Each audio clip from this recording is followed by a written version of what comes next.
পবিত্র মাহে রমজান উপলক্ষে অস্থির হয়ে উঠেছে সিলেটের গোয়াইনঘাটের নিত্যপণ্যের বাজার। প্রতিদিনই মাছ, মাংস ও শাকসবজির দাম লাফিয়ে লাফিয়ে বাড়ছে। রমজানের শুরুতে বাজার নিয়ন্ত্রণে পদক্ষেপ চান ভোক্তারা। পেঁয়াজ, রসুন, ছোলা ও ডালের দাম নিয়ন্ত্রণে থাকলেও নিয়ন্ত্রণে নেই সয়াবিন, মাছ, এলাচ, জিরা, মাংস ও ব্রয়লার মুরগির বাজার। বিশেষ করে সিলেটের সপ্তাহ ব্যবধানে আরও চড়েছে সয়াবিন তেল, মাছ, মুরগি, গরু ও খাসির মাংসের দাম। নিয়মিত বাজার মনিটরিং না থাকায় বিক্রেতারা ইচ্ছে মতো দাম আদায় করছেন বলে অভিযোগ ক্রেতাদের। এদিকে বিক্রেতারা জানান, বাজারে হঠাৎ করেই মুরগির সরবরাহ কমে গেছে। এতে পাইকারি বাজারে দাম বাড়ায় প্রভাব পড়েছে খুচরা বাজারেও। এ বিষয়ে নিয়মিত বাজার মনিটরিং করা সহ প্রয়োজনীয় ব্যবস্থা নেওয়ার আশ্বাস দিয়েছেন গোয়াইনঘাটের সহকারী কমিশনার মোহাম্মদ সাইদুল ইসলাম। সরকারে বলতেছে আমরা বাজার নিয়ন্ত্রণে রাখতেছি, কিন্তু আসলে কিছু না।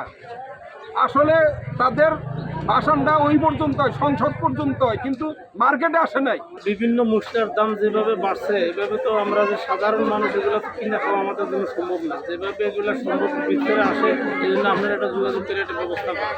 সোয়াবিনের যে উদ্যোগতি, এখানে আমাদের বাজারে যে কোম্পানিগুলো আছে, ওনারা ঠিকমতো সোয়াবিনগুলো আমাদের এখানে পর্যাপ্ত পরিমাণ নেই। ওনারা সেল অনেক কমিয়ে ফেলেছে, সেই জন্য বাজারে সোয়াবিন অনেক প্রাইসে। লাশের কেজি ভাই এখন 5,000 টাকা এরা বিকতে আছে, ব্যস্ত আছে। কারণ আমরা সাধারণ মানুষ, আমরা এত দাম দিয়ে কেমনে কিনা খামো। প্রত্যেক মালের দাম দিন দিন বাড়ছে। একমাত্র সোয়াবিন মানুষ সাধারণ করে পাবেই না। সব দিকেই ঠিক আছে, শুধু খালি তেলের বাজারটা একটু চড়া, তো ওইটাও আমরা নিয়ন্ত্রণে আনার চেষ্টা করতেছি।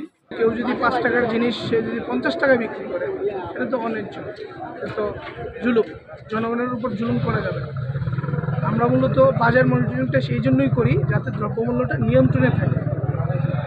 এবং এই অভিযান পবিত্র মাহে রমজান সামনে, আমরা এই অভিযান আরও জোরদার হবে এবং আশা রাখছি যে দ্রব্যমূল্য একটা নিয়ন্ত্রিত পর্যায়ে থাকবে।